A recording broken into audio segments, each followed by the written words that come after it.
pleasant evening to you all. Good evening, welcome to Saveto and Pastor Anu Facebook Live. Such a pleasant surprise, right? What a wonderful surprise.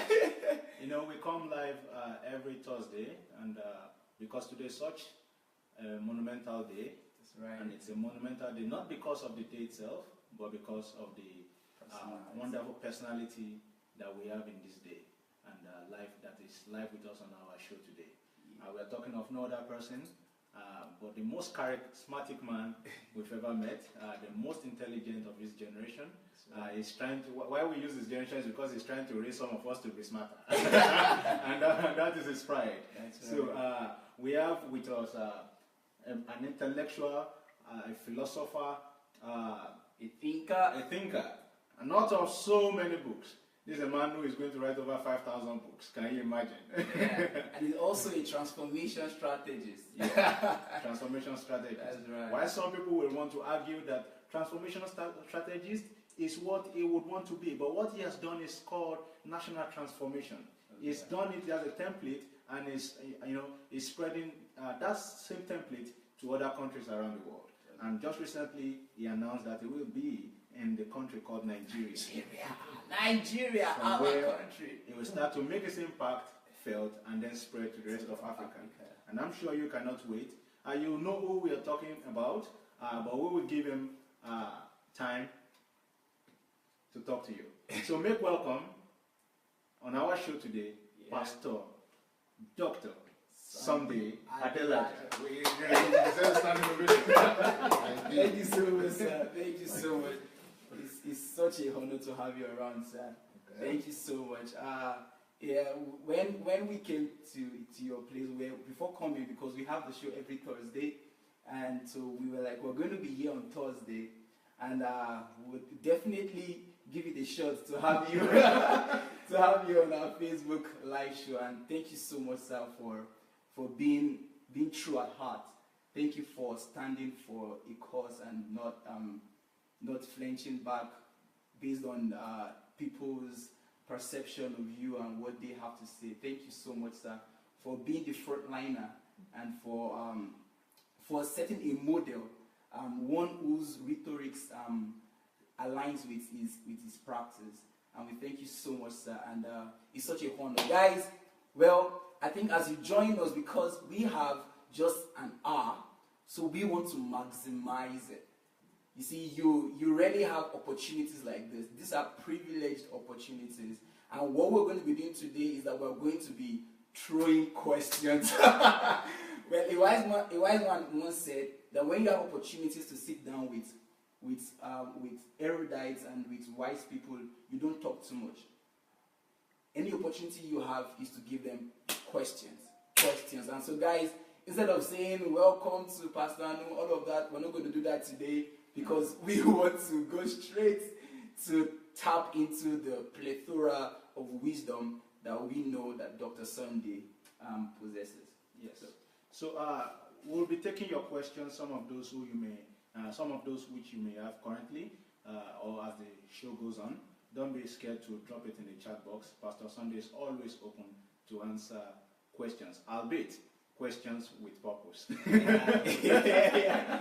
Not just any kind of question. Just questions with purpose. Something that will hit a particular chord and will be achieving a particular purpose. So be very free to ask your questions. We'll be taking them.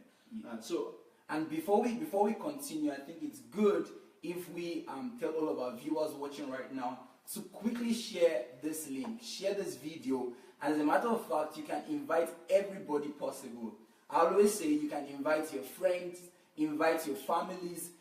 You can also invite your enemies, because what they're going to learn will be something that your issues with them won't be a determining factor. They are going to be so transformed and they're going to be blessed. So why not, within the next 1 second, 2 seconds, 5 seconds, hit the share button and let's get started so we can actually get everything possible within this 1 hour time. So we trust you're doing it right now. We trust you're doing it because we want to go straight. So do you want to give a Yes, let's go straight. Pastor Sandey, you were born on the 28th of May, 1967. Yeah. And that means on the 20th of May this year, you'll be 50. Golden Jubilee. So you may want to shout out and Yeah. tell Pastor Sandey Happy birthday. in advance. Happy birthday. Wow. So for a man born in Idomela, southwestern Nigeria, you won scholarship and you came to the then Soviet Union. And there were a lot about your stories, from the book Olorunwa, and we've learned so much even from being beside you and also from hearing testimonies. Of late, there has been a cascade of testimonies coming in every evening about the man who Pastor Sandey is. Now, you've said a lot about your youth. We know where to find the stories. We are going to put the links there. So we do not want you to repeat the rhetorics that we know that are out there. But there's just one question I want to ask. As youths, we are going through a particular phase in our life which I know you would agree is probably the most important in a man's life. So what was it for you that was the most important lesson of your youth? Youth, you are talking of between what age to what age? Between your transition from Idomila to you becoming a full man. Okay, but youth, is it ranged or gauged in age bracket? Because, for example, in this country where we're living now, most people will say you are a youth only between the age of maybe young adult, let's say 17, 18 to 35. But in some other countries, like maybe in America, I think it's between that same age to 25. Or in some other culture, it's to 30. So, okay, so I think the main one between that is 30 now. 25, 35, 30. Yeah. So probably we should go for between 17 and 30. so my most important lesson. Yes.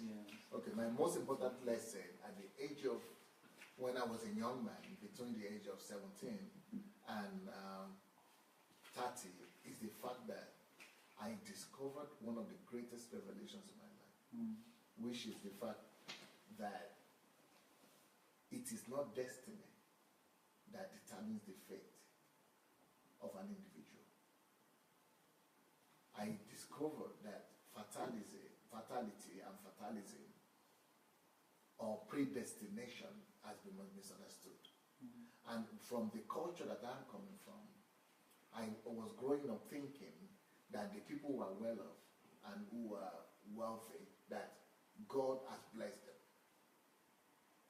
to be wealthy. And that people like someone like me, that who are unfortunate, who are not so blessed by God. That was the idea I had. So that kind of made me to think that there were some people destined for greatness, and then there were some people that were not, that have to struggle, that are not so destined for greatness. So, but at 19, I discovered that it's the opposite, that geniuses are not born, that geniuses are created by their hard works. So geniuses are not born, but geniuses are created through hard work.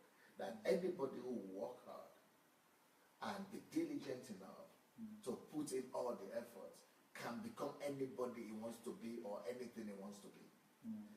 That, even though I was in one of the smallest villages in Nigeria with only 40 houses, that was enough for me to say, and the Bible helped me to get this. And it's in Deuteronomy 28, verse 13. That, starting from verse 1, it says, if you diligently obey, observe all these words that the Lord your God is putting before you today, and that you will be the head. So anybody can be the head. Anybody can be first. So it doesn't really matter if you are not a Jew. I can still be. So, then I say, then I'm not saying in this village. I am going to. So if I didn't know, it depends on just my efforts. If it only depends on my effort, then let's put in the efforts. That is the most singular, the most important singular lesson that transformed my own life. Because on the basis of that, I said I would never be second anymore to anybody. And right now, I say it even in a better way. That anything that I do, I want to do it so well that there will be nobody that in my generation that will be as good as me in it. and I will do anything that I want to do so well that even out of the people who have lived before me, no one would have done it so well. And I will do anything so well that even for 500 years or years after I've done, that you will still not be able to find someone who will do it so well. So that particular, understanding that I can become anything I want to become, and that it's not in the hand of God or Satan. Wow. That He has already blessed me with everything that I need to become all I could become, and any individual too, anybody could become what they could become. Satan will not disturb you, and God will not stand on your way. He has already blessed you. It's not that He has given you this destiny and that destiny. You cannot do anything. Do anything when you can. No. But if you do it, when you put in the effort, God has already paved the way for you. That is the most important revelation for life. Wow, amazing. Well, listening to you, so this is not as mind blowing as it would have been if I'm totally ignorant and if I'm just listening to you for the first time. However, what I want to say in regards to that is what we are used to hearing, sentences like our destiny is in God's hands, and somehow makes us to we're talking about some songs that we sing when we're in our very young age, songs like the Orilo Mola and your destiny is what determines your tomorrow, Boya Maado Lola Orilo Mo, and things like that. And so it made us think that it made us translate it to people. Okay, so let me sing the song so that our viewers will know. So the song is in Yoruba. It says Orilo Molola, Orilo Mola, Boya Maado Lola, Orilo Mo. So that song says Orilo Mola. That means it's my destiny that determines, or that would determine who I will be tomorrow. So whether I will be wealthy or not tomorrow, it is my destiny that will determine that. So that is the kind of song we sing. Not like this. Like my faith. Right? Yeah, my faith. So we resort to faith, and so listening to this, it means you can be anything you want to be. So it's not about destiny. It's not about what your head is carrying, and being raised in a very religious background.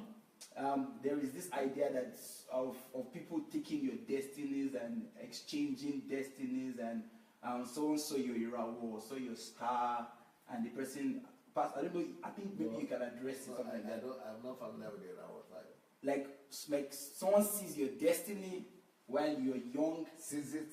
Yeah, they see. Yeah, see your destiny, and I've heard of those mean they see your destiny. More like they see your future.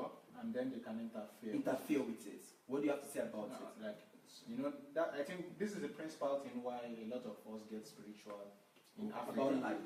So from young, or from a very young age, you believe that somebody can interfere with your destiny, with your future, with what you can become.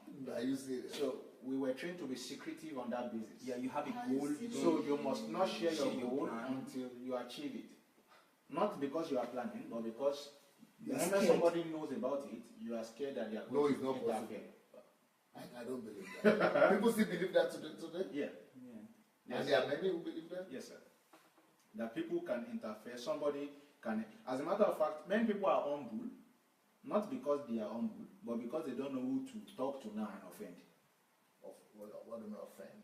Okay. For example, if by matter of principle, if you are to reprimand somebody, and because you are thinking this person now, you don't know if you offend him, and you go and stand in between you and your destiny.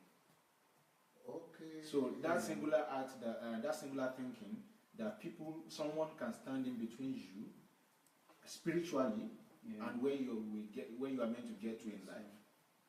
So like, what do you have to say interfere with to that? Maybe you if someone can spiritually alter. Yeah. I think that's the word. No, what you were saying, it's making me very sad. It's making me very, very sad.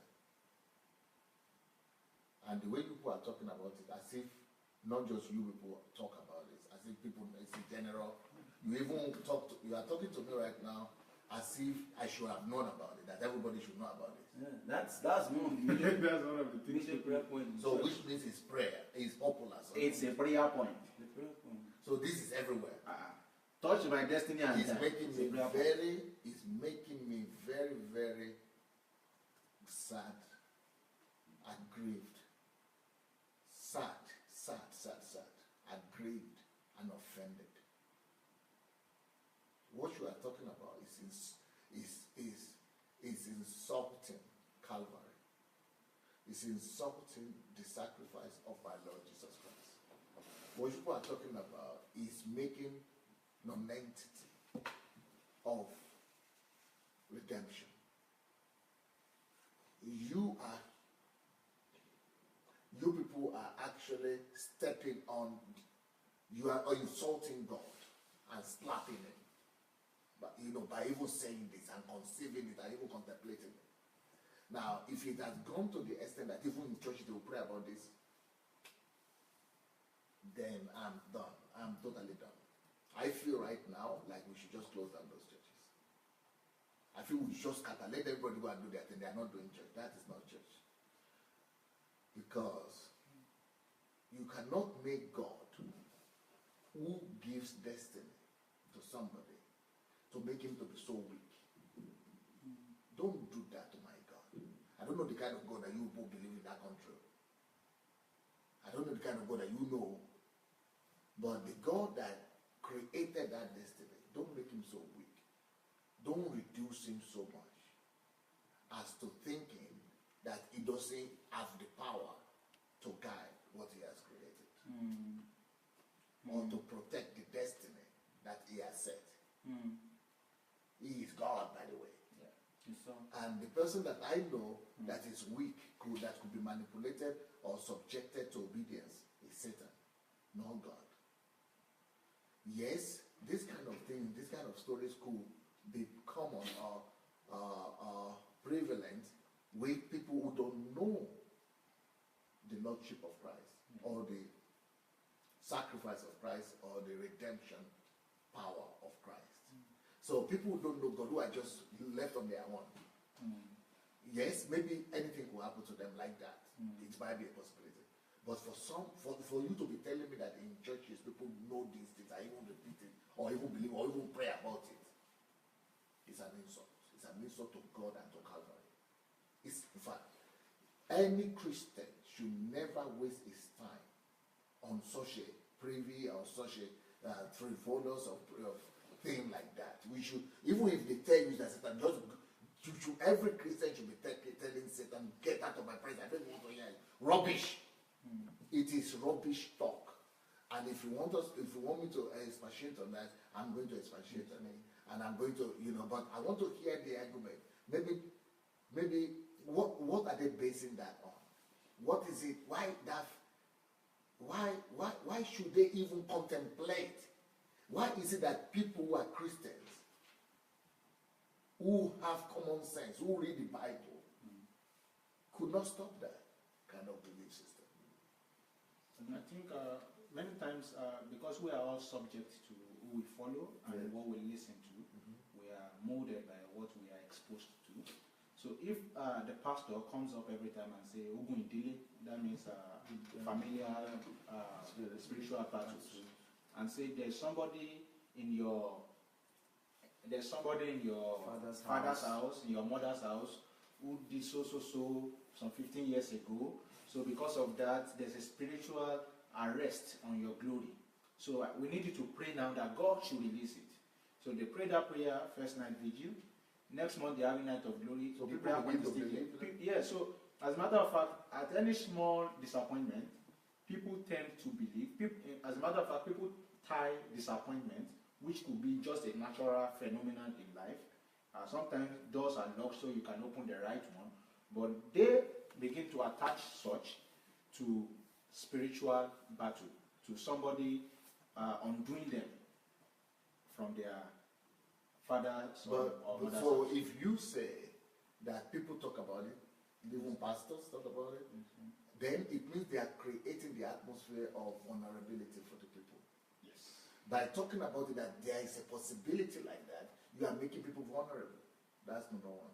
Number two, you are putting fear in them. You are making them to be anxious that something like that will happen. And that means they are expecting it.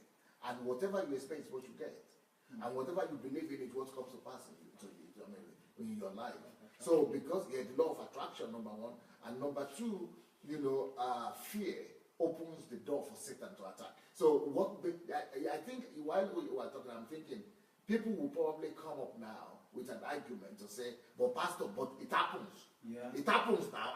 I know somebody like that they did deliverance for him, this thing he didn't get set free. I know other person who was doing well and this thing happened. I know if you say it happens, then I know why it happens. It's because of these things you are talking about right now. When fear mongering will open door for those things to happen. If you believe that it's a possibility in the first place, then of course it will happen. If you are praying about it, it means you believe it. So it is what you believe that happens. Faith coming by hearing. And it's not just the word of God. It could be if you are hearing the opposite, the word of the enemy or the word of unbelief, that's what will come to you. You begin to believe in it, and when you believe in it, it begins to happen. But it's not supposed to happen because you are not believing. It's not because Satan is powerful that it's happening. It's because you believe in it, that's why it's happening. And the reason why it will not happen is not because it is not possible or these things don't happen. They should be happening, but not with us, with anybody else out there, but not with Christians. But if they are happening, it means we, like unbelievers, have started believing. But the thing that you are supposed to be believing is to be believing in your God. What you are supposed to be believing is to be believing in the power of your God. So if you are believing more in the power of Satan or the enemies to be able to truncate your destiny, like we are hearing. So if you are believing in that power, there is a possibility that your destiny could be truncated. Then welcome to it. But I am believing in the God that gave me that destiny that is powerful enough that nobody, no force will ever be able to truncate or divert my destiny or the destiny. So that's what I am believing and that's what I have. But with the teaching that you are saying the people practice in the church, it means that people are making unbelievers, or pastors are making believers to believe more in what Satan can do, in the power and possibility of the enemy, rather than in the power and the potency of God Almighty himself. So you can, I believe you heard that, and you now can see that you need to focus on the power and potency of God who has given you purpose, who has given you a dream, and who has given you destiny, or whatever you may call it, to be able to protect same, and that the devil or no man has any ability whatsoever to truncate such. If God has given you a dream, he that is able to give you a dream is also able to protect such. Why is it that those kind of destiny, stealing destiny, or truncating your future, or that, why is it that it's only happening to African people? Why is it that it's only happening in Nigeria? Nobody even talks about it. Even they don't even need to be Christian in the West. I'm even saying that we Christians, it will happen to unbelievers, but in the West, it doesn't even happen to unbelievers. Even unbelievers, it doesn't happen to them because they don't believe in Satan, they don't believe in God. They don't even believe in your Satan. Do and truncate anything you want to truncate. They don't even believe. They just walk through it. And that's why, you know what happens in the, these are all rubbish. I don't believe in African witchcraft. I don't believe in any wizard. I don't believe in any witchcraft. I don't believe in any, I believe they exist. I believe that they are powerful, but not to me. I don't even want to use the word powerful to them. They are deceptive. They are evil. And they do, I don't even believe any witches and wizards that can do anything, even though I know they exist. For example, let me give proof to you. When white men came to Africa, this is not to Nigeria alone, no. They came to all of Africa, from South Africa to West to East, and they don't even believe in all these witchcraft or juju or something. So when they would come, they were coming to take our land. Okay, for example, when they went to Benin, Benin used to be center of witchcraft and everything. The white men just entered to their king, they took him, but like they don't throw him out of the place. And they said, they don't enter, nobody go enter, you die, They just, they entered to the shrine. They have a whole shrine. The palace was full of shrine. They were just taking they were pouring oil. So they took the guys that were pouring oil and shot them. I just shot them anyway they were there and took the gods. If up till now, the artifacts of Benin, they are still in London. Those were the gods. So the god of this, the god of this, the Orisha, this, the Orisha, this. All those Orisha, they were just took them as souvenir and that.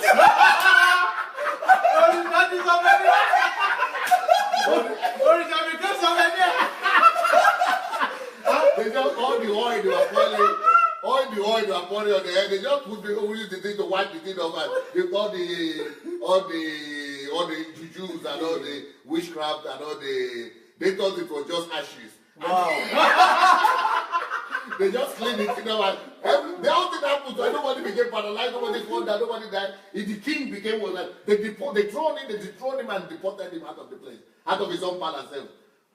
You know, the same thing in Oyo, the same thing in Ife, the same witchcraft. But if it's a black man that goes there from that same culture, they die. They die. They die for real. They become paralyzed because they believe in those rubbish. So it is what you believe that follows you. It's what you believe. But the white man, for example, another situation. White men, you know, I'm an Ijebu man. Ijebu too, they are known as powerful Juju people. So when Nigeria, that Ijebu land was the last one to be taken in Nigeria. So they had fortified their own place. So then the British government, the colonial government, gave the Ijebu, Awujale, our king, gave him and the Ijebu people condition that they have to give up because they need the territory to do their trade and all that. So they have to give up their resistance. Then we said no, they gave them 40 days. So we had 40 days to fortify ourselves. So we went and collided with the Abeokuta people. So Ijebu and Abeokuta people collided. They've got all the witchcraft, all the juju men, from Benin, from Ijebu, from Togo, from everywhere. From the Benin Republic. Oh yeah, they fortified the place. They buried 40 virgins, as I heard, 40 virgins and 40 virgin girls and boys. So they did sacrifice, human sacrifice. You know that any white man that will cross that line of the would die. You cross 40 virgins and 7 young men strong.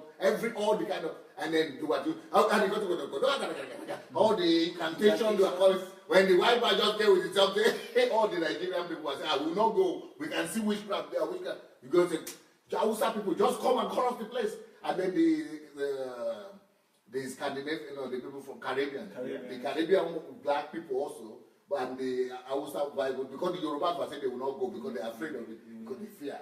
Because they were dying. Yoruba people, we always fear.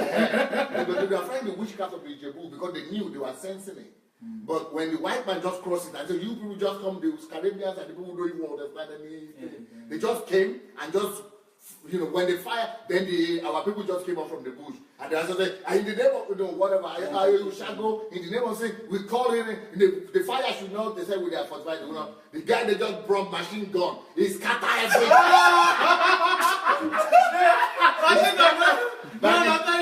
Yes. And they had 200,000 army. The Jebus had 200,000 army. By the time all the Babalawos and everything was scattered in one shot, not be saying, no, in one shot, all of them, everybody just scattered in 200,000. They were, the Babalawo and the Adelajah, everybody was scattered there. Frustrated, please have mercy on us. What can we do? Take the land, everything won. The white man does not understand Yoruba. No. Bazooka, it was bazooka they call it. Wow. Bazooka firing arms. Wow. They just disappeared. They just dismantled. It has witchcraft and they are rubbish.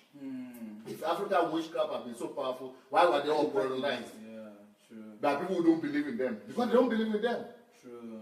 And now church has helped church is believing them. Everyone believers don't believe in them with Europeans. They just scatter them and conquer your own land. Took your wives, your children, you cannot do anything. Sold them, Papa.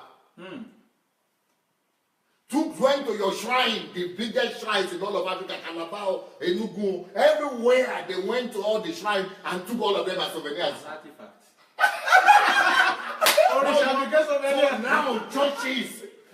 Now churches are now enthroning those same witchcraft that have been defeated a long time.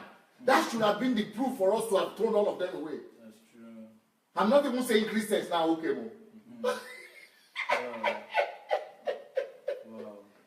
Some rubbish like this.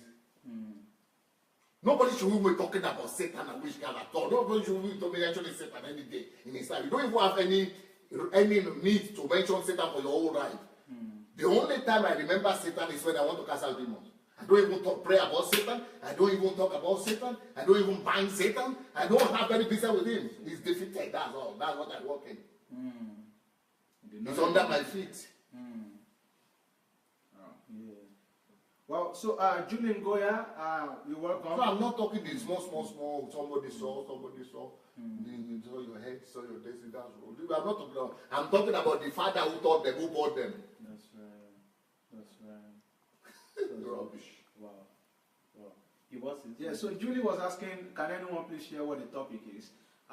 There's no particular topic. We are asking Pastor some tailored questions, and I think she wanted to know what we're yes. So the question is answered so far is who is in charge of your destiny? Can anyone or anything or any force, be it spiritual or physical, alter with what God has purposed? No, we are talking about physical. I mean, spiritual, right? Yeah, spiritual. If you go and jump from physical, okay. So, can any spiritual force truncate your destiny? And the answer is we should not focus on all those things. They exist, but they are not your reality. Yes, they are not reality to you who does not believe in it. But if you believe, you will be in church, or you'll be sleeping in church, you'll be doing 7 days, 14 days. Because the more you are doing 14 days, that's a proof that you believe not in God but in Satan. The more 14 days, 7 days, that you are even affirming your own belief more. Unbelief more in God Almighty, and you are affirming more of your belief in the forces you are saying you are fighting against. You are fighting 14 days, 14 days. It means you are believing in Satan, then you will become a victim for the rest of your life. You'll be going from that one mountain to the other, it will not end. But when you really believe in God, you don't even spend 3 minutes to pray. I never spend more than 3 minutes for to cast out demons. They are too weak. It's a waste of time if you do spend more than 5 minutes to cast out demons. So what has happened is that we have developed that belief system, and it has created fear in our system, such a way that now we've been conditioned to believe that they exist and they are powerful. And so and one of the scriptures that this has been grounded on is the scripture that says our weapon, the weapon of our warfare is not carnal, and we don't fight war against flesh and blood, or against principalities and powers in high places. And these scriptures have become and scriptures that are like that have become the pillars. That is the same scripture that makes me to know that I don't need it. Yeah, but those same scriptures. Yes. We don't war against flesh and blood. We don't war against flesh and blood. So it means I don't even have anything to do with them. So no witch can ever stand on my way. That's what it means now. The garden of flesh and blood. No wizard can ever stand on my way. That's what it means. I don't even have to waste my time with them. I have already overcome the one who is their Lord and Savior. They are Satan, Lucifer, and something to overcome. So I don't war against them at all. I'm already enjoying. My Lord and Savior has already warred against Lucifer and against the principalities and power, and was overtaken them. My warring is in faith. That's why I say fight the good fight of faith. Faith in the fact that Jesus has already done it. Faith in the fact that Satan has already defeated. Faith in the fact that he has put him under my feet. Faith. That's why we don't fight against flesh and blood. Our something is in faith. That's right. Faith that principalities and powers have been defeated. It's not that I should now be fighting it, that I will win, as if it's in the future. Faith in what has been done in the past. Fight the good fight of faith.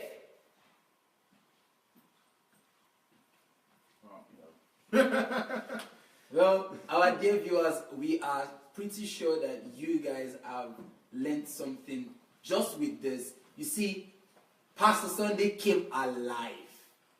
And what makes Pastor Sandey comes alive that I've noticed is when something, is when something that we are discussing really is against God's original plan. And most especially when what is against an anti-God's plan is being triggered and is being perpetrated in the church.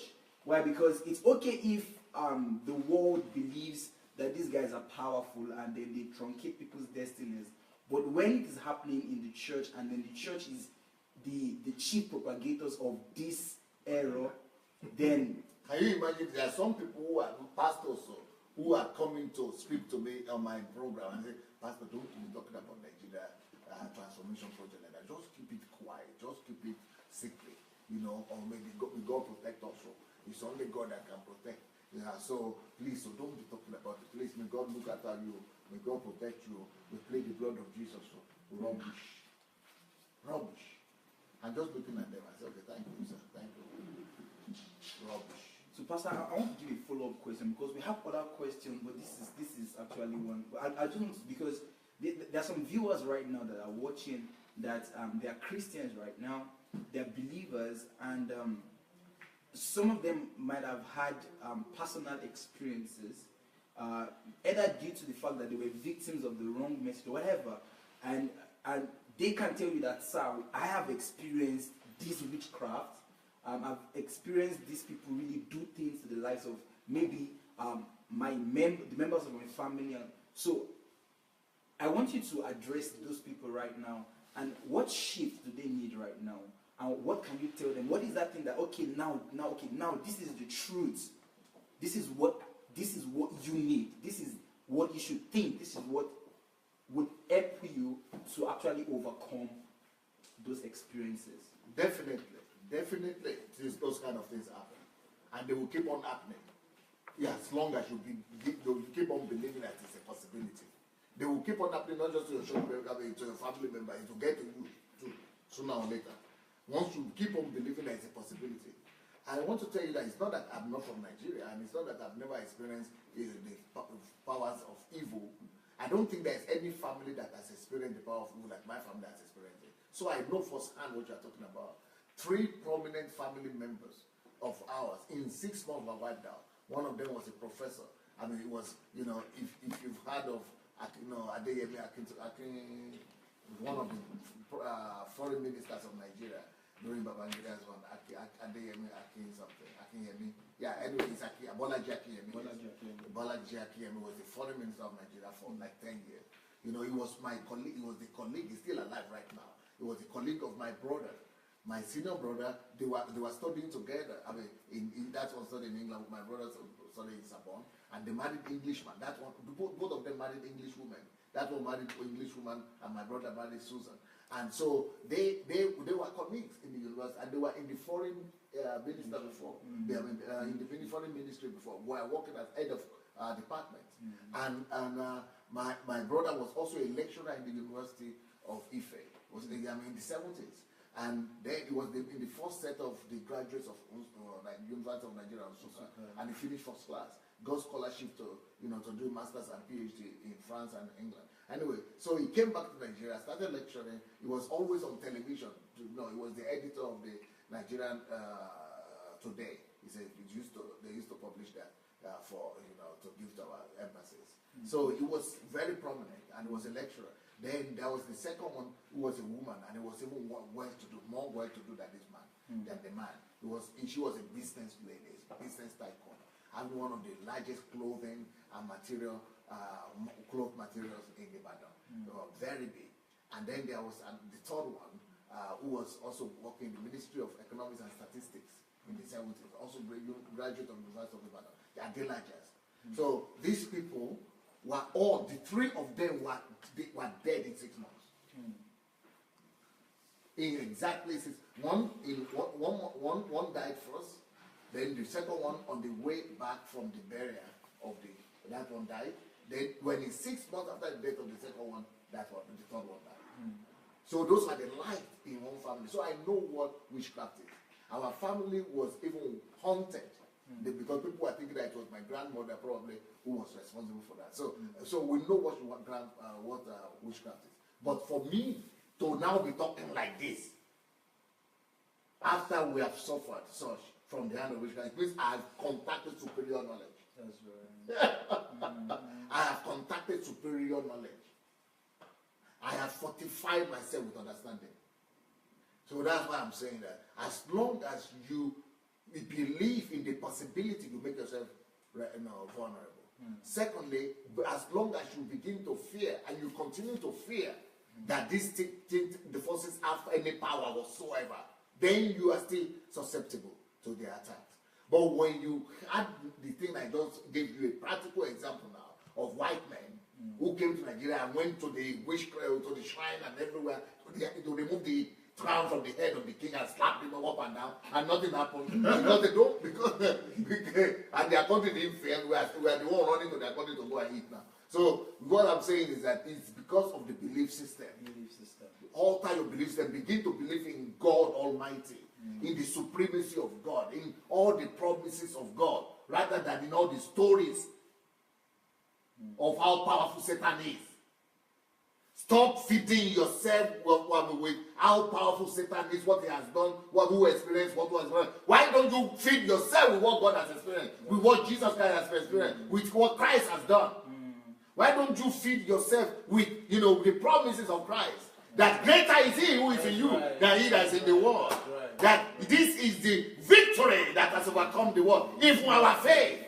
Why don't you feed yourself with that? That he has elevated us and sat us at the right hand of God. And we have elevated us above all powers, principalities, and all principalities and powers. And he has made us the head of it all. And he has put everything under our feet. Right. And he has made an open show of Satan. Yes. Why don't you talk about that? Why don't you deliberate more about that? Why don't you talk about the victory of God, of Jesus for you? And you are talking about, what Satan is doing. Forget about what Satan is doing. He's not doing anything. He's not doing anything to people who believe in God. You are hidden in Christ. He said, you are hidden in me. Then they have to penetrate Satan to get, Jesus to get to you. But you are not hiding yourself. You are thinking you are vulnerable. Because you are not hiding in Christ. Because you don't believe what he said. If he said you are hidden in him, why don't you see yourself in him hidden?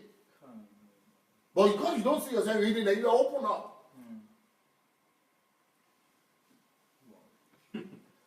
Well, dear viewers, if you've not shared this video, you guys would bear me witness that the whole world needs to hear this. I'm talking about the whole world of people who refer to themselves as Christians.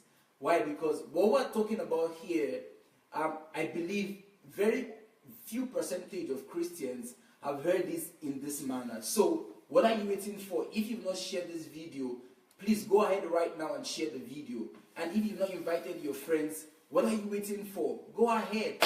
Invite those friends of yours. Share the video and let the revolution begin. Let the transformation begin. Let the liberation begin. And let God's children begin to walk as giants, walk as kings. And let us really begin to rule as God has mandated us to do here on earth. All right. So as you've heard, don't waste a minute. Do well to share the video right now. Do that right now. On the basis of this, the second question is alike. He has said nobody can destroy your destiny, nobody can alter your destiny. Understand who you are in Christ and operate from that superior knowledge. So we want to go into something which is it's a topic that is universal. It doesn't speak Yoruba alone. It speaks English, it speaks French, it speaks German, it speaks... So before you go into that topic, yes, sir? I want to ask you a question. Dangote, who is the richest man in Nigeria, his plans, you don't even need to tell anybody his plans. Everybody is angry at him in Nigeria that he's a monopolist, that he has taken everything. People know. So you don't need to hide. You are talking about you hiding your plans. This one that is doing all those things, where did he hide it? You think nobody had what he is planning to do? You think nobody knows that he has monopolized the market of cement, rice, potatoes, all kind of things you want, even oil now. You think everybody is happy, that nobody is frustrated? No, if you go by the theory, you are saying that you don't know you will offend, though. You think he has not offended, he has over-offended. In fact, he's taking land everywhere, and they are saying he's not paying them, he's not employing them. Everybody has complained about it. So why did they change the destiny? Or it doesn't work again. He has a Baba Saleh. So he had Jesus. Maybe he has Baba Saleh. So Baba Saleh is strong and stronger than Jesus. He can protect better. And then let's go to the Baba Saleh. Then what are you doing in church? Wow. people don't reason. You young men, don't join their club. No! Don't join their club. Goodbye. Goodbye. Don't begin to believe those rubbish, because don't even be repeating the rubbish that people that who are less informed, of lower intellectual capacity, are talking with their own mouth, because they don't use their mind. They don't use their head. They don't use their brain. Just use a little bit of critical thinking. You discover that all those their rubbish will just scatter. Talk less of in church. It's a disgrace. It's an insult. It's an offense against my Lord and against my faith. It's an offense against my faith. I am offended.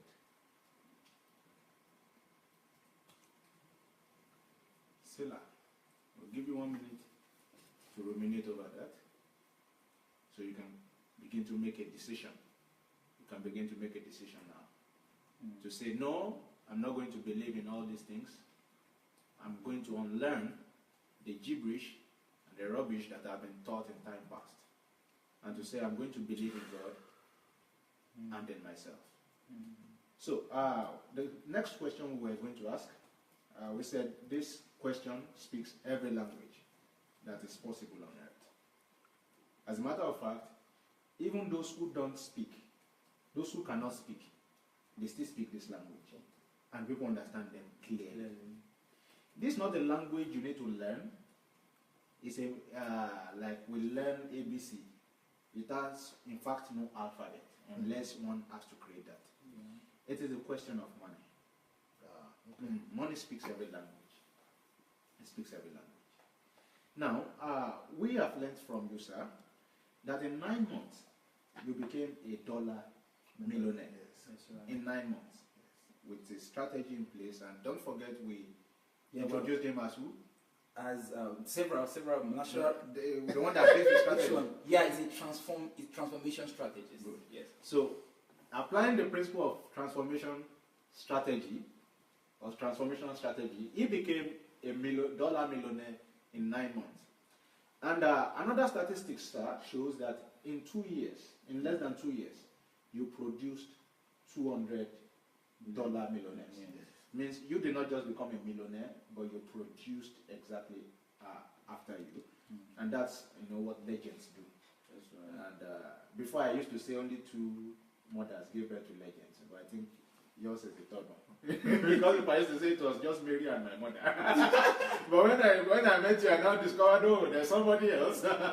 So, and you have gone far ahead, and you are a legend. I mean, that we want to be like, and we are modeling after. So the question we'd like to ask is, during this process, because it's a process, what were the limitations you discovered and that you overcame, so that we can learn from those and apply the same principle in becoming a millionaire? Yes, in becoming a millionaire, and probably also, if people now want to say, it may be different, but you raised 200, so you would have noticed different traits in those 200 people, yes, which would still be applicable to everyone, at least You are interested in the limitation. And how you overcame it. Okay.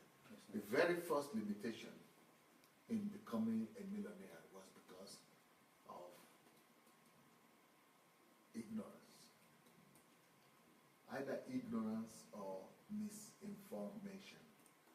I was misinformed. I was ignorant of how to become a millionaire. When you don't know something, you are limited. So I didn't. That's the first one.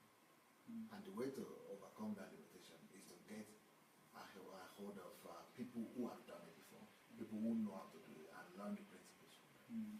I never knew before why I could not become a millionaire was because I was thinking that even though I had already believed that God is not standing on the way of anybody, but I was deceived through Christianity. My Christian belief became my hindrance of not becoming a millionaire. Okay. Because I was a pastor in Christianity, I read the book of a lot of Christian pastors and leaders. And what they would normally tell you is that if you are called you must face your calling, just for your own calling, just one calling, and just face that calling.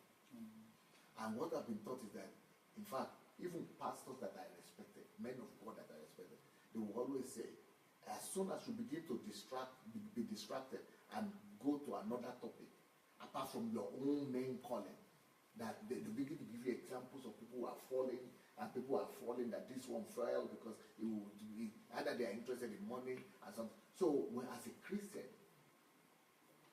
Christianity hindered me from becoming successful financially. Wow. Not Christianity, I would say, but the doctrines. The doctrines that you got. Yes, and the doctrines and the way Christians talk about it, leaders talk about it. Secondly, Christianity hindered me the second way. First of all, I thought I was called to be a pastor.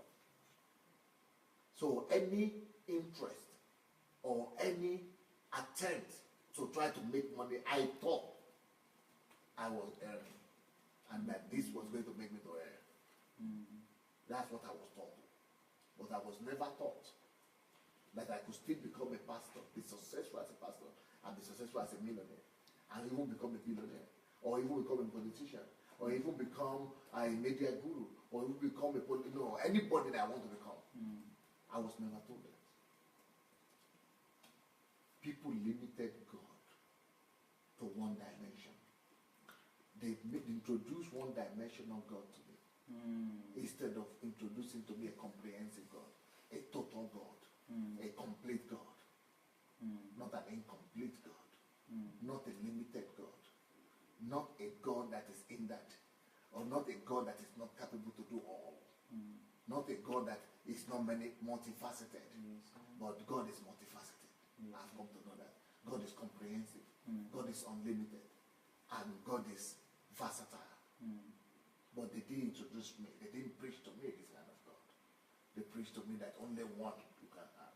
And once I'm now a pastor, I thought that was the end of my journey. That's the only thing I could become. That deceived me, and that held me away from becoming a millionaire at the time.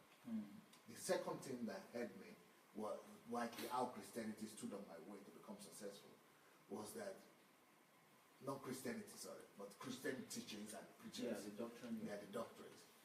Is that these people were teaching me that, and if you're a pastor and you're a minister, yes, sir. Anything you don't touch money, because there are 4 or 3 things they say that make people fall: pride, women, sex, money, and something else. There are 3 things. Are the 3 things? Are the pride? Money, and pride, sex. Right. So since money is in that place, they don't tell you the details of it. They only tell you the fear part of it. No, fear.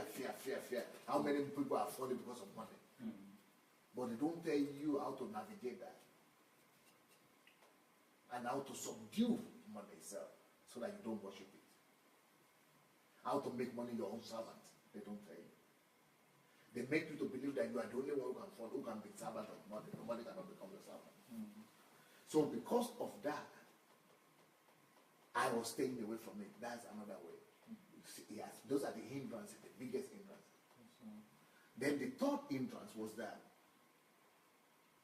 even though they never said this directly, but the kind of Christianity that I was exposed to that time used to make me to believe that if you are good enough, if you serve God enough, if you are pure enough, if you are holy enough, that God will just bring those things to you by itself.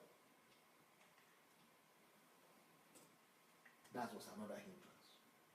But since I have come to discover that money doesn't come to good people, since I have come to discover that money doesn't come to Christians because they are Christians, since I have come to discover that money doesn't come to educated people just because they are educated, since I have come to discover that money doesn't come to even business people because they are business people, I have come to discover that money doesn't come to anybody, and people don't become millionaires, and they don't have money just because they are good, they are well-behaved, they are Christians, or they are obedient to God, or they are God-fearing, or they read the Bible, or they pray. Money doesn't come to people because of those things. Money only comes to people for one reason. Money only comes to people who know.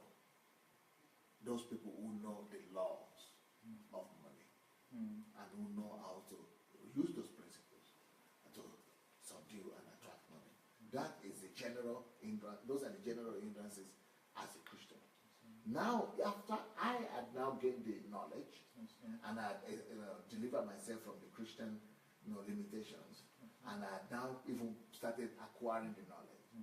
The other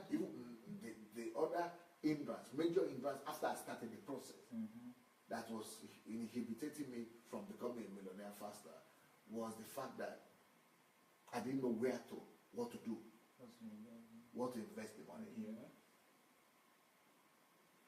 So that is another major thing. But now I help people who are serious and who want to, move ahead, and I help people to multiply and double their, and make millionaires now. But my only condition is that they must first of all have changed their value system, their mindset. They must have immersed themselves in my teachings first.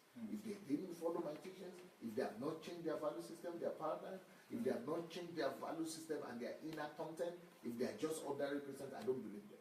I only believe people who have immersed themselves in the truth of this world. Then I could say, yeah, now I can help you. Let me tell me how much you have.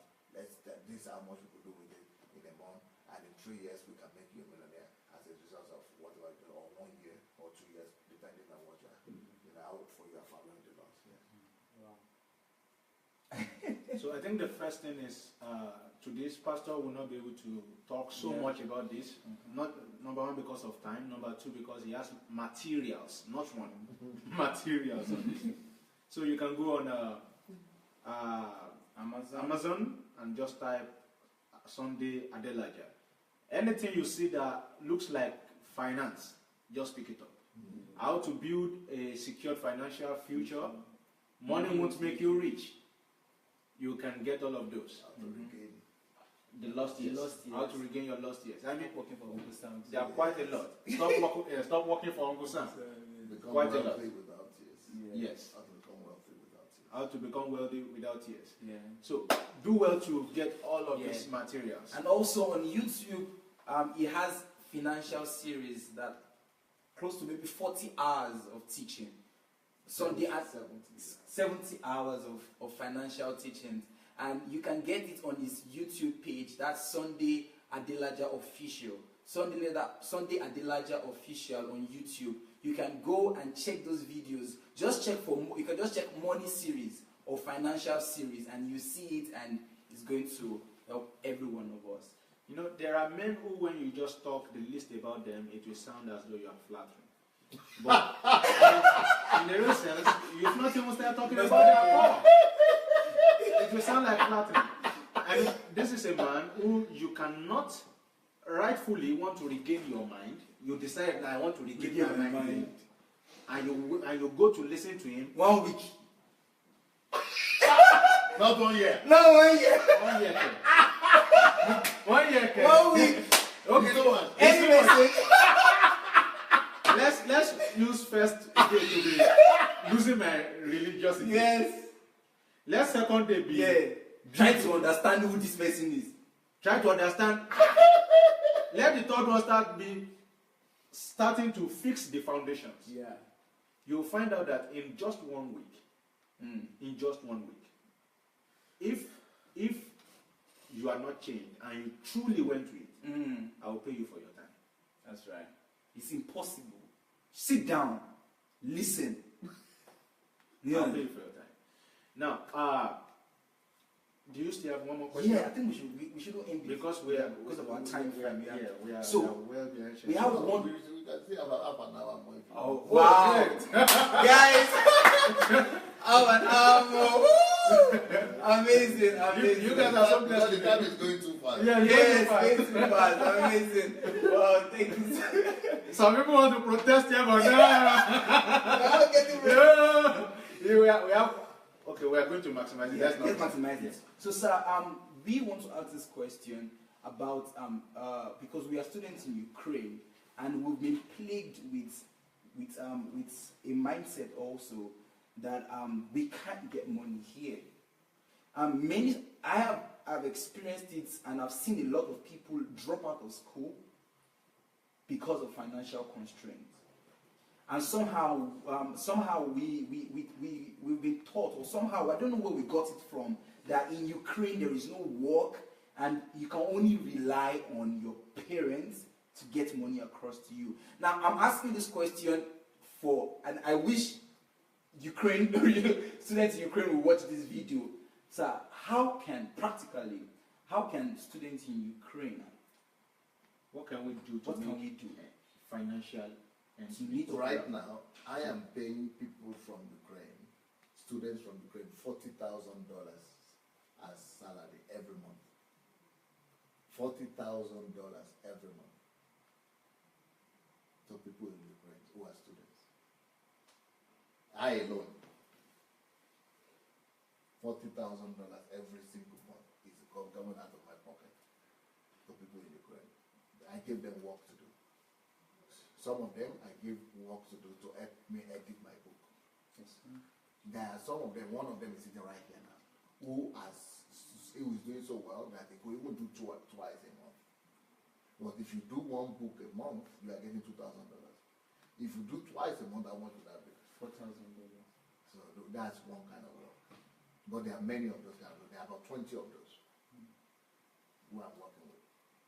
Then there are others who are helping me with translating my Russian. I have Russian books into, they have understand Russian language a little, but they understand English.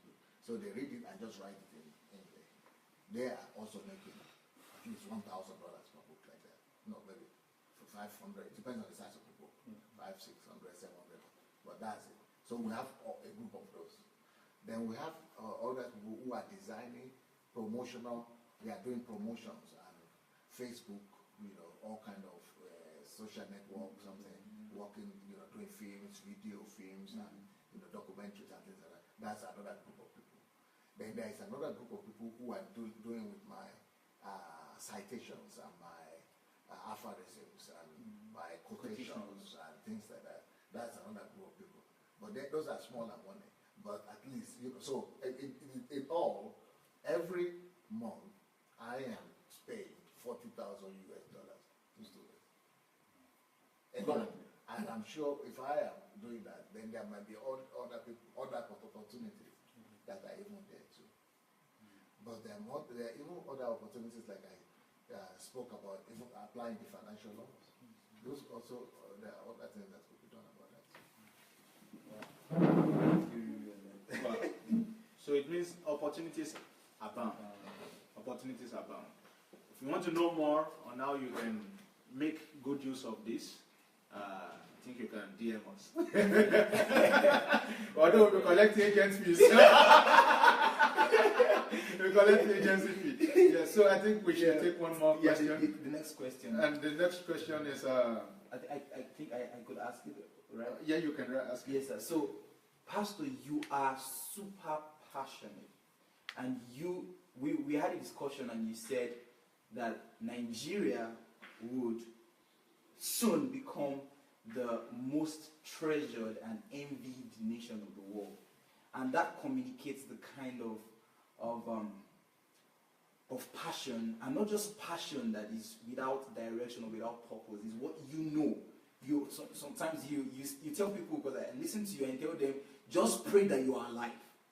For those people that doubt you, you tell them, just pray that you are alive, so that you would see the transformation that would occur and that will happen in Nigeria. And we believe strongly. However, right now, there are people in Nigeria that I want you to address right now. So the first is that I want you to address the youth. What message do you have in your heart right now for the youths in Nigeria in preparation for this transformation? Number one, I want to let them know that by the grace of God, in my first year of coming to Nigeria, I will be employing more people than the federal government of Nigeria is employing. I will be paying salary to more people than the old civil service. Everybody is talking about civil service. Governors are not paying salary. Federal government not paying salary. Government, all those things people are complaining about. They, all of them put together, they are just 1 million. All civil servants in Nigeria are just 1 million. I'm going to be employing more than that. But I don't believe in employment. that is just for that's just the list, that's just the something. But I believe more in helping people create goods and services for themselves. And one of the books that I'm going to release on my 50th birthday is going to be called Why Losing Your Job is the Best Thing That Could Happen to You. So I'm going to talk about why people should not look for jobs and why they could become all they want to become all by themselves. But I have so many comprehensive plans on restoring Nigeria that to keep on talking about it is like to just downplay myself. I've just written another book that is going to be called Nigerian Economy: The Way Forward. How to take Nigeria from economic recession to global economic dominance. So that book is my plan for economic prosperity for Nigeria in the next 50 to 100 years. And so what should I tell the youth? Number one, I don't believe in looking for jobs. And I pray that all Nigerian youth will never have to look for a job anymore. Nobody should look for a job. All graduates, nobody should look for a job. There will be some that will still need to be employed. But what I mean is that even if the thing is not there now, but I'm going to create it when I come, by the grace of God. I'm going to create avenues, and I'm going to make the knowledge so available and prevalent that nobody will be looking for a job. Everybody will be creating jobs for themselves. That's the kind of thing, the situation I want to create, so that you don't need to look. In fact, the ones who will be looking for a job will just be the ones that just need experience, or the ones that just need to start. Only those ones who will need to get employment. Others will not need to, because they themselves can make employment and money come to them without God looking for employment. So that's my wish. That's what I want to tell them. But I don't have wish that God should do it or something. No, I'm coming to do it. So God is already giving everything. Leave God. God has already done all the things that he needs to do. Leave him out of this. We are supposed to fix it. If the government cannot fix it, if nobody else is fixing it, don't worry. I'm coming. We are going to fix it. And that's for the youth. Any other person you want me to talk to? Any other person? I want you to address also the people who, I think you mentioned it also, people that are in the civil service, those people who are right now working to the government. I think you mentioned it, but also to the people that have ideas, because there are many people that have ideas in Nigeria right now. People who wish to do stuff and they are incapacitated. Yes. For those people who might have an idea or want to do anything, I want to tell you that we are coming on the platform of Nigerian Transformation Project, and that thing that we are bringing is a platform that is going to allow us to finance anybody. Anything you want to do, just have, number one, have your idea. Number two, develop that idea. Number three, write your business plan. But the most important thing is number four, you will need to go and renew your mind. And I'm not playing anybody, I'm not looking down on any man of God, but I don't believe that you are born again or you are going to any church is a reason for me to be able to help you. I only want to help people who have renewed their mind. And for that, you must listen to at least 200 of my messages. If you can prove to me that you have listened to 200 of my messages very well and you can answer all the questions, then you are qualified to be sponsored. Any project we are going to be sponsoring these things. But you have to prove to us that your project is better than the others, of course. And then you have to prove to me that you don't have to come to my church, you don't have to recognize me, but you must use those materials to renew your mind. When you have done that, then you will be qualified for help. So but I also don't start to give anybody help until I leave Ukraine. It's only when I leave this country that service will begin. But right now, you can begin to work on yourself. You can go to my blog as well, SandeiAdelajaBlog.com/Nigeria, and see the form There are two forms there. If you want to be part of the Nigerian Transformation Project, there's one form. Then the other form is if you want financial help, you can also fill that up as well. But if you cannot prove to me that you have listened to 200 messages, I will not even listen to you. And that is because Pastor does not want you to come and is asking you, how do you know you can do this thing? And you say, I know I can do all things. We are trying to avoid that situation. We want to be sure. I just believe. I have faith. We want to be sure of your ability. We want to be sure of your professional capacity and capability. And that's why Pastor is value system. Yeah, your value system. Moral content. Yes. Yeah, content of character, skills level, and worldview, and paradigm, and we want you to reason well and straight. So you We can't want get you to be enough. renewed in your mind. Yeah. You can never get enough of Pastor Sandey Adelaja. Dr. Sandey Adelaja, so many other people know him. You can't get enough of him. It's like just sitting and let the conversation just continue. On a note where we don't even get to talk, apart from ask questions, sit down. And thank God this message is recorded because even we are going back to listen to it. That's right. So, to get in touch with Pastor Still Sandey, have 15 minutes. if you Seven. want. wow. Definitely. Yeah. We can put some I give you 30 more minutes. Okay. Interesting. So I think we should let's Let's Ask there are some questions. questions. yeah. So dear viewers, if you have any question that you want Dr. Sandey right now, you know the kind of questions Dr. Sandey answers, right? So ask. Are you sure they know? Okay. So your questions must have a solid purpose, and it must answer a question. I mean, it must answer something that would Pressing it. yeah, a pressing need. Like you ask Pastor Sandey, how are you feeling? He tells you he has chosen not to. Yeah. He has chosen not to consult his feelings. I have Prince Nwachuku. Yeah. Prince Nwachuku is asking, what is the difference between being successful and fulfilling purpose? Big difference. All right. Yeah, big difference because anybody can be successful. God has already put things in nature so much that anybody can be successful. In fact, that is a sad story if anybody is not successful. Anybody should be successful. Anybody can be successful. You just use the principles. Yes, Just do anything you want. You can be successful. But that doesn't mean you are fulfilling purpose. Fulfilling purpose is to be successful in the right place where God created you to be or to deal with. So God has created everybody for a mission. A mission, to carry out a particular purpose on earth. And that purpose is always having to do with bringing down the will of God on earth as it is in heaven. To fulfill one or the other of God's mandate. So it is when you are successful in fulfilling God's mandate, that is when you are fulfilling purpose. Not when you are just successful in material things.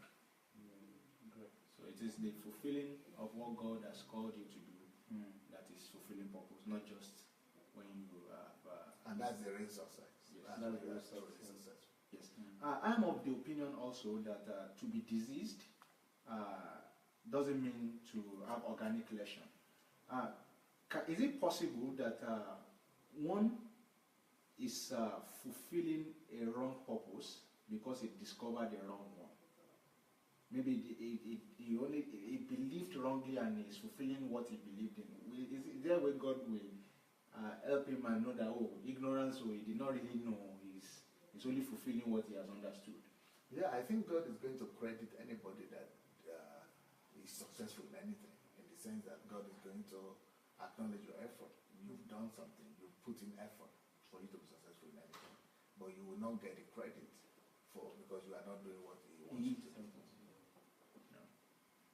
So it means the most important thing is to realize what it is exactly that you are called to do. And some of us, we are studying medicine, and we have a lot of people in the medical school where I come from.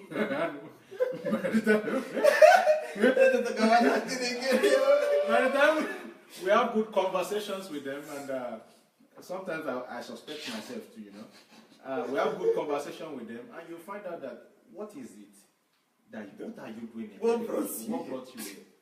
and we find out that it is the mom who I even heard that one of them is a drummer now, and he's successful as a drummer. Making drums. Yeah. Making drums. So organizing, he had Yeah. huge. So someone like that, someone like Minister Nyanya, is doing so well in music. And he gave up anything. Yeah, He's he's even a surgeon. He's a surgeon now. Wow. So when we find out that when the woman is pregnant and they ask her, "What are you having?" Then he says, "I'm having a doctor." So they chose this thing for him since he was in the belly. And when he grew up, I want to become a musician. I said, "No, You are conceived as a doctor. music what? No, Dr. Dr. Lumaka." Something like that. So Yeah. how can they probably find fulfillment in still getting the certificate? Because now they are already here. Someone who discovered that in 40 years. Any photo, any source, any sort of knowledge is a beneficial knowledge. Any knowledge, unless it is evil, is always going to, there is profit in all labor. Yeah, any form of labor that will give you knowledge. For example, I am a minister now, but I didn't study in the theological school or seminary. I did journalism, and I didn't even practice. I only practiced journalism 1 or 2 years. That's all. I didn't even practice it.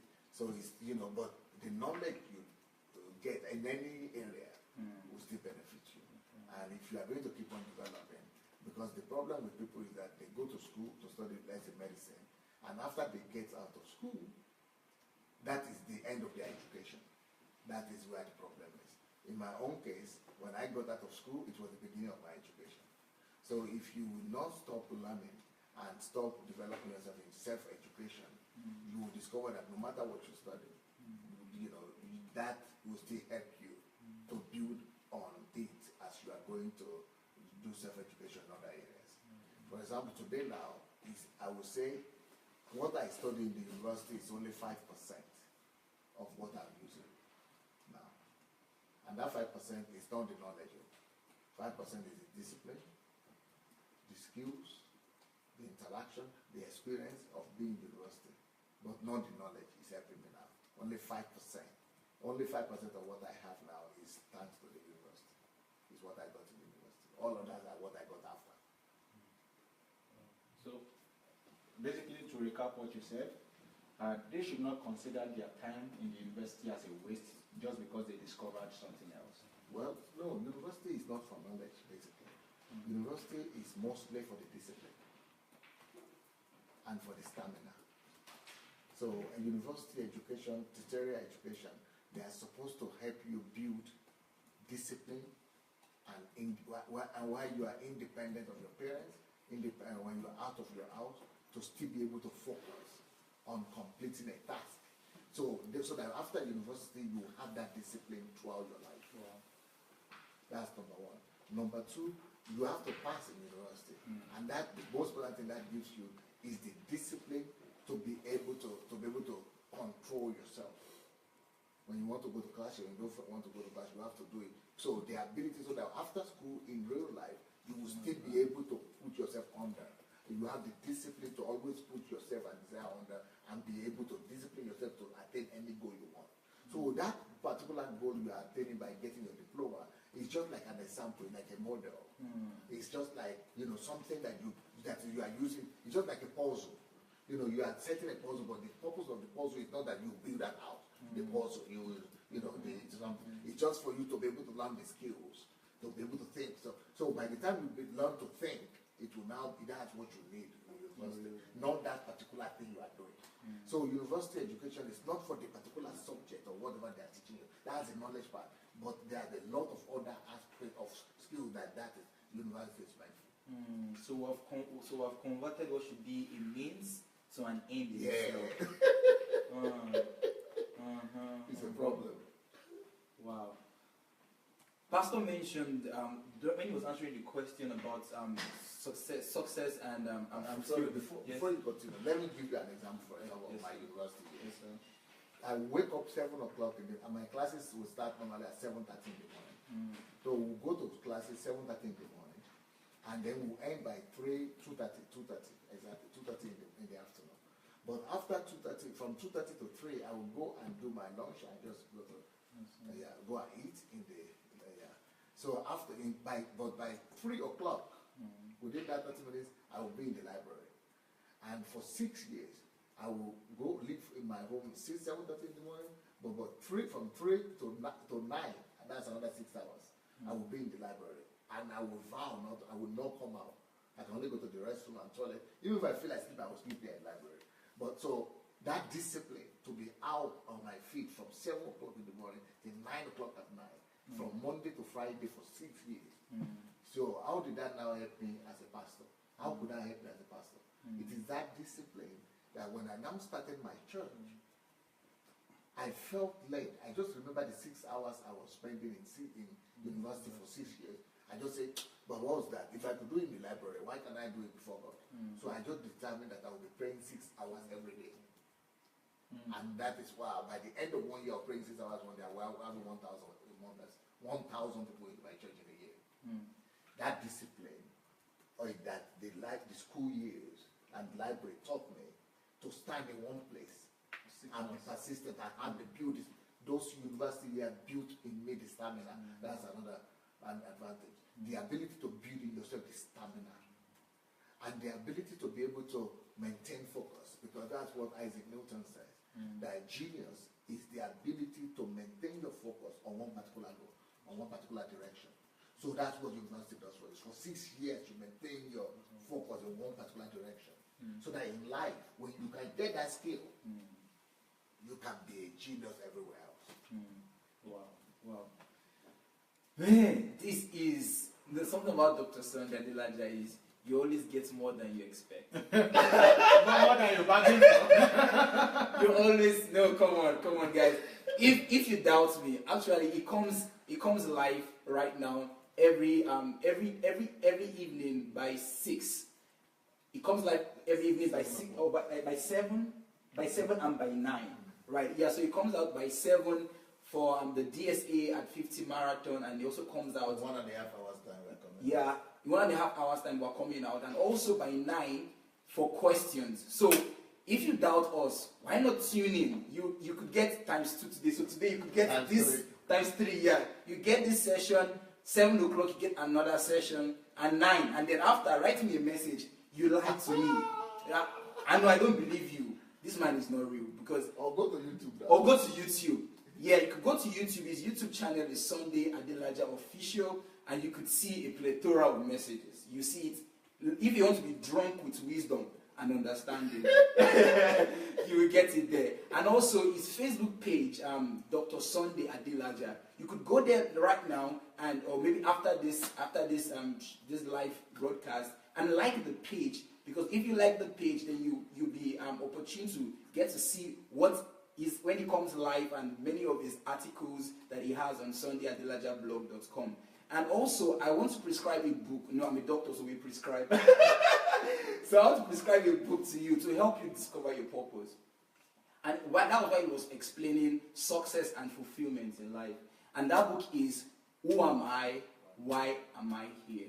That is someone's best book. She's seated right here. She loves that book. And someone else who I know has developed the curriculum From the book. Yes. So, who am I? What would you do with the curriculum? To teach the principle. Those, I mean, he's going to talk about those books, but my own opinion is they should be a part of the curriculums in the formative years of every child. Yeah. From primary school to secondary, they should be reading such.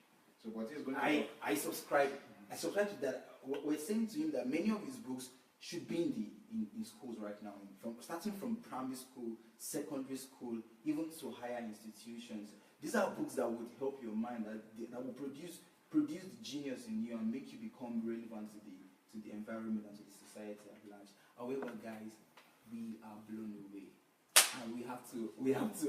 Just before we go, there's something I must tell you so you can leverage on that. That's right. You see, I've known so many people who at least have this fame, not necessarily the intellect. And we know how they treat people. I mean, if such people were here, and we wanted to come like this, and the way we are talking, would have written maybe 5 years ago. 5 years? Yes. Yeah. You must have discovered yourself 5 years ago. 5 years for access. And then write them that you want to see them in 2 years, and maybe somehow they will be able to shift the itinerary for you in 5 years. That's right. But we have a man here who is down to earth, and he's always open, his doors are open. He So is maybe you like his page, trust me, you can message him your direct questions. Yeah. And Pastor Sandey is one person who regards every individual. How do you know that? He will reply your message personally. Yeah, not scam. But make sure you are liking the real page, or it's the one that is. Yes. It has more than 20,000 likes currently, if I'm not wrong. Or... No, right now, Pastor is close to 100,000. So anything that is that is 20,000 is flicking, shaking, that's not Pastor Sandey. Yeah. So like the real page and make sure you leverage on the opportunity of his openness, and you'll see just how much testimony will come out of it. And we are very sure that you even call us to tell us about how your life has changed in very few days. Yeah. So maybe we should just let Pastor Sandey give his last word and we'll call it a day. Yeah. It's really been a day. Yeah. My last word is that I'm an old man. In 2 weeks' time, I'll be 50. In my own language, they say if you see an old man running, along the highway, kicking race, it will mean there must be a purpose to it. Either he's chasing after something, or something they just have. something is chasing after him, right? Or something is, so he must have a purpose. That's right. There must be it. So if I'm giving 1.5 hours of my year, of my life to you, so, personally, and to your viewers, it means I probably believe in you and believe that you could make it count. Now,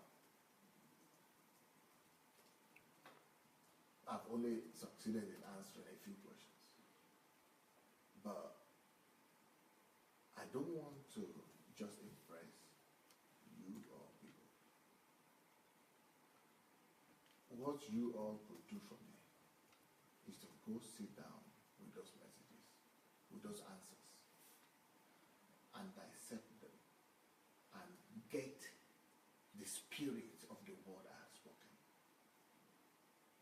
As Jesus said, these words that I speak to you, they are spirit and they are life. But that spirit and life don't come over to you until you have spent enough time dissecting and digesting them. Then they go to your system.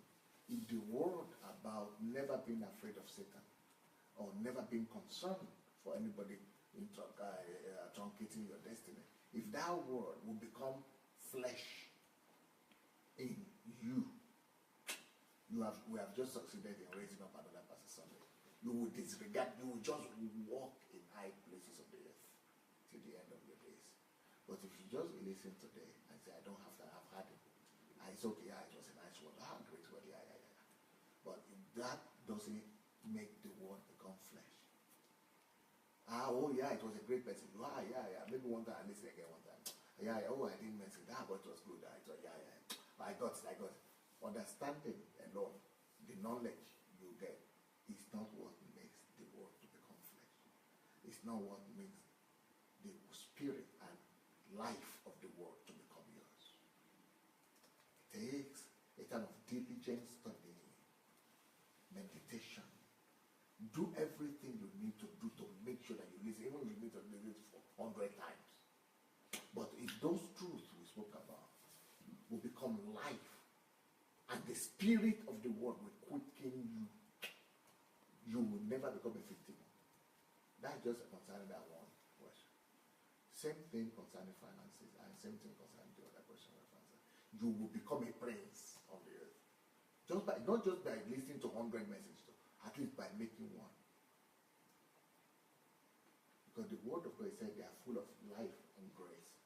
Grace and truth. So but until it's digested, just like when you are a medical student, when you take capsule, if that capsule doesn't open and it doesn't digest, it doesn't break down, the content of that capsule, the content will not be released to nourish your body and to heal you. It's just like doing, swallowing tablet, and it didn't break down, it didn't digest, and went to toilet, they come out the way it went. You will not be healed. Same with the word of God. The fact that you have interacted with it, you have swallowed it, you have even touched it, you have had it, you have been excited, doesn't benefit you. But because it's full, the word of God is full of grace and truth. That's the content of it. The content of the particular word, the relevance of that word, or the medicinal use of it, is about what we are talking about. So we talk about the incapability of Satan to harm you. So then, if there is another topic we talk about, it is in that word that grace and truth will be released. So once you have digested it enough, grace will be released on that particular subject, and truth. And you know what truth does? It sets you free. And you know what grace does? It gives you the unqualified power and grace to be able to do what you never even thought would be possible before. But the problem with people that they listen, but they don't go to digest. I pray that you correct that, and this will not benefit you. Amen. Thank you so much, sir. Thank you so much, sir. Thank you so much. It was a very big privilege for us. I mean, to have sat here and asked the questions we asked, and that you were able to listen. Thank you so much for sharing. Thank you so much for inviting your friends. Thank you so much for listening, and thank you so much because you will go back and digest it. That's right. That is a split. And eschatology is usually the most important part of existence. So for everything he has said, the last part which said, go back and digest it, and I think is the most important. That's right. So I'll leave you to the ambulance of my brother. Well, it's Sandey and Pastor Anu, Facebook Live. But today we had our mentor, Dr. Sandey Adelaja. Next week we are going to have another episode, and we are continuing in the review of Pastor Sandey's book, Money Won't Make You Rich. So join us, not the same time right now, but join us 8:30 p.m. next week Thursday for another exciting time with Saveto and Pastor Anu. Till we come your way next time, remember that information that you received today would lead to no transformation if it is not digested. Conversion, make sure you convert it. God bless you and see you. Bye.